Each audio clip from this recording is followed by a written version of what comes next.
குழந்தையும் தெய்வமும் அது கொண்டாடுற இடத்துல உண்டு. கொண்டாடுற இடத்துல உண்டு. குழந்தையும் தெய்வமும் ஒண்ணுன்னு இருக்காங்க.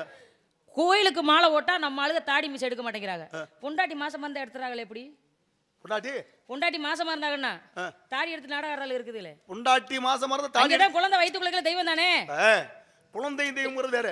எங்க அது எப்படி வேறன்னு சொல்ல முடியும்? கருவறையில தெய்வம் இருக்கும், ஒரு பெண்ணோட கருவறையிலயும் குழந்தை இருக்கும், ரெண்டும் ஒண்ணுதான் சமம். இப்ப நான் என்ன கேக்குறேன்னா, நிறமாத கர்ப்பிணி வயித்துல குழந்தை இருக்கு, குழந்தைய சொல்ல முடியுமா? அது நிறமாத கர்ப்பிணி சொல்லுவாங்க. ஆமா, குழந்தைய தனியா பார்க்க முடியுமா?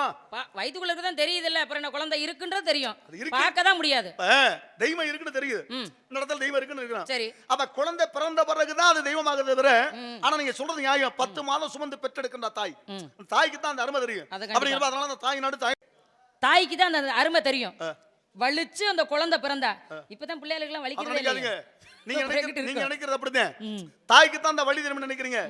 ஆனா தாயை வந்து கணவன் என்ன பண்றா, மனைவி வந்து மருத்துவமனை சேர்த்துட்டு இவன் எவ்வளவு கஷ்டப்படுறான் தெரியுமா? தன்னுடைய மனைவி எவ்வளவு வேதனைப்படுறா, கஷ்டப்படுறமா இல்லையா? பிரசவம் என்ன? இறந்து மறுபடி பிறக்கிறது சமம். பிரசவம் என்ன? பிறந்தாச்சுன்னா குழந்தை பிறந்து தாய் செய்ய நலமா இருந்துச்சுன்னா பிள்ளை, அடுத்து பிறந்து செத்து போச்சுன்னா சம்பந்தம் என்ன? அதெல்லாம் பிரசவம்னா வருவது தானே வருமனா, வருவதானே வருமனா. இறைவன் கொடுப்பதை யாரும் தடுக்க முடியாது, அவன் தடுக்க நினைப்பதை வேற யாராலும் கொடுக்க முடியாது.